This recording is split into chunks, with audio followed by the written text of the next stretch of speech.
At least 67 Palestinians were killed in Israeli strikes on Wednesday, as WHO official calls the situation in Gaza inhumane. Only days after the death of Alexei Navalny, EU member states have agreed on a 13th package of sanctions against Russia.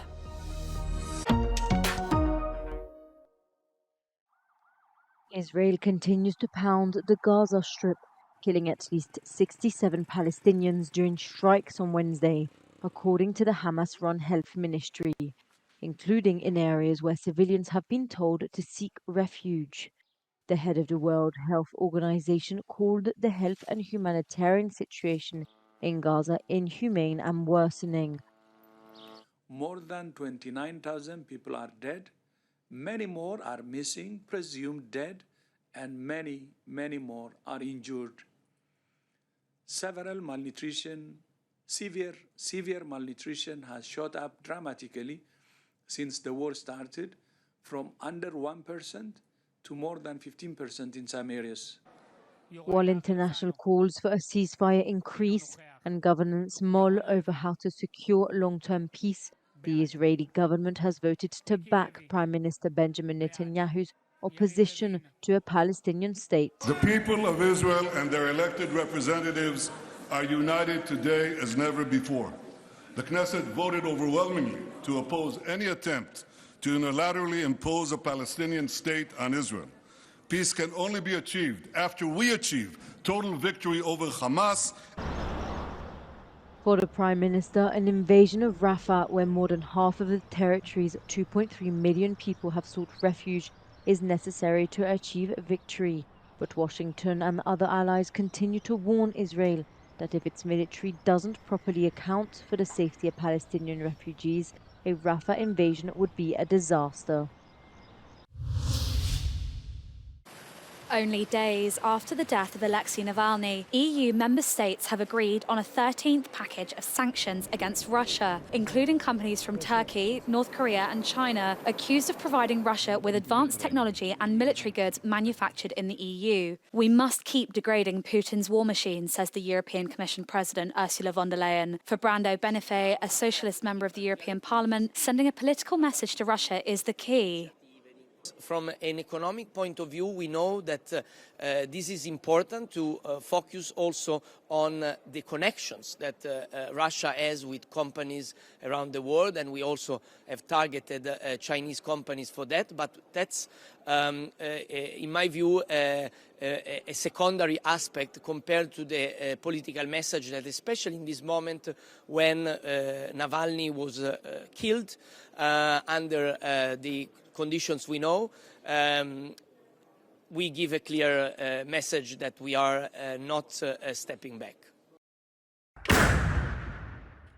This new round of measures will be formally approved before the 24th of February, the day that marks 2 years since the start of the war in Ukraine. However, the overall impact of the sanctions on the Russian economy over the last 2 years is disputed. In 2023, Russia experienced a 3.5% economic growth, more than almost all European countries, and is expected to keep it at 2.6% in 2024, according to the IMF. But for Benifei, it is worth persisting. If we take more initiative on our own and we are more united as a European Union, speaking with our voice as a European Union with the rest of the world, that we can isolate more Russia, and this message needs to be given to the elites of that country so that they can also push those that are in the room of the buttons in Kremlin to change direction and change the situation.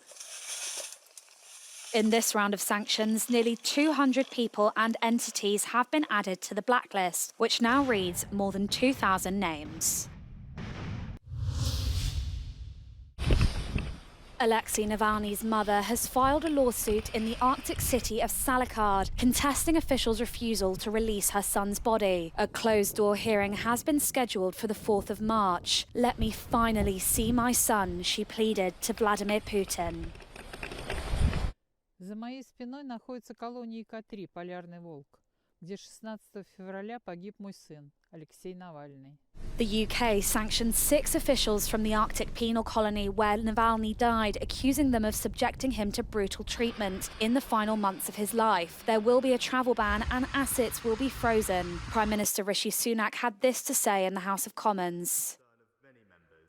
Together with our allies, we are considering all options to hold Russia and Putin to account, and this morning we sanctioned those running the prison where Alexei Navalny's body still lies. This Friday, the White House will announce a major package of sanctions against Russia in response to Navalny's death, President Joe Biden said. Reactions to his death continue, and while the NATO chief says the best way to honour Navalny is to ensure a Russian defeat in Ukraine, the head of Germany's far-right AfD condemned theatrics over Navalny's death, claiming it has been exploited for political means. EU Commission President Ursula von der Leyen is the only nominee to be the lead candidate for the European People's Party. The EU's biggest party made the announcement in Brussels. Von der Leyen revealed on Monday her plans to run for a second term. She has now visited the EPP group's meeting at the European Parliament, where she has gained the support of some Conservative MEPs. Party boss Manfred Weber is confident in an election success. I would say also for the campaign in front of us a strong advantage. When I became party president, we only had 7 prime ministers and chancellors and head of states and government on the EPP table. Today we have 12, and most probably we will have in June this year 14 prime ministers, head of states and government in our ranks. So I can tell you the EPP is back. According to the polls, though the European People's Party will remain the biggest political group, they will need allies to achieve a parliamentary majority. When asked about a possible cooperation with the Eurosceptic European Conservatives and Reformers group, Ursula von der Leyen said where she drew the line. The cut-off line is, do you stand for democracy? Do you defend our values? Are you very firm in the rule of law? Are you supporting Ukraine? And are you fighting against Putin's attempt to weaken and divide Europe? And these answers have to be very clear. Von der Leyen's warning comes after Hungary's Prime Minister Viktor Orbán revealed plans for his Fidesz party to join the ECR after the elections. Orbán was widely criticised for blocking the EU's efforts to help Ukraine for several months. Another ECR member party to heed von der Leyen's warning could be the Polish Law and Justice Party, which clashed with the EU over the rule of law backsliding.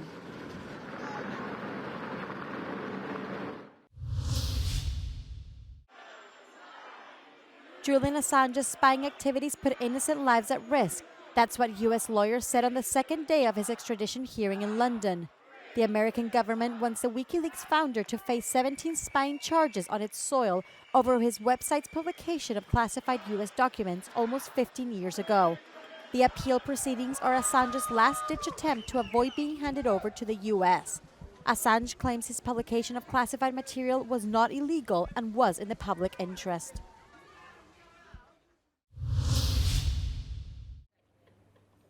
Travelers from Turkey will be able to visit some Greek islands with a fast-track temporary visa, announced Greek Prime Minister Mitsotakis after his historic meeting last December with Turkey's President Erdogan. The 7-day visa that will be granted on the spot will be valid for 10 islands. The islands included are very close to the Turkish coastline and have been attracting visitors from Turkey for years. Συνεργαζόμαστε με τους Τούρκους άψογα στον τομέα του τουρισμού και του πολιτισμού. Η ΣΥΜΗ δέχεται πάρα πολύ κόσμο από Τουρκία και κυρίως πάρα πολλά σκάφη από Τουρκία. Το νούμερο το φετινό ήταν στα 1.400 σκάφη που κάναν είσοδο στο τελωνείο της ΣΥΜΗς. Ένα νούμερο το οποίο δεν το πιάνει ούτε καν η Ρόδος, οπότε καταλαβαίνετε ότι η βίζα θα διευκολύνει πάρα πολύ τους Τούρκους επισκέπτες που θέλουν να επισκεφτούν τα νησιά μας. Up to now, visitors from Turkey had to issue their papers in the Greek consulate and then wait for the approval. Now they will be able to do a fast-track procedure upon their arrival. According to the local authorities, thousands are already interested.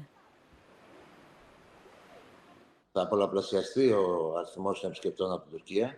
Θα παραμείνουν κάποιες μέρες στα ξενοδοχεία, οπότε θα κινηθεί η αγορά των ξενοδοχείων και η αγορά της πόλης. Θεωρώ ότι είναι προς θετική κατεύθυνση και νομίζω ότι θα καλύψει και ένα μεγάλο κενό το οποίο έχει δημιουργηθεί από τη μη άφιξη Ισραηλινών πελατών που είχαν μεγάλο ρεύμα από εκεί. Ίσως θα αντικαταστήσουμε το κομμάτι που θα χάσουμε από αυτή την αγορά.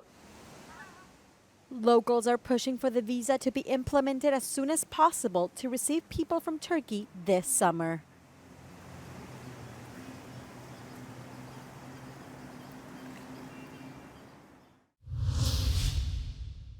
Famous World War II D-Day landing beaches could soon become a UNESCO World Heritage Site. This year is the 80th anniversary of the day 150,000 men landed on Omaha, Juno or Gold Beach in Normandy, France. Operation Overlord marked the beginning of the liberation of Europe from the Nazis' grip. 10,000 young men never made it. Until now, UNESCO has refused to classify war sites, but the institution has changed its mind and is ready to study this application. The first sterling banknotes featuring Britain's King Charles III will go into circulation in June, the Bank of England has announced. The only difference to the design will be the King's image replacing that of his mother, Queen Elizabeth II. The initial batches will be sold at auction to raise money for charity. The first coins embossed with Charles's image have been in circulation for several months. But the banknotes have taken much longer to prepare due to technical reasons, including making them readable to bank machines and automatic tills.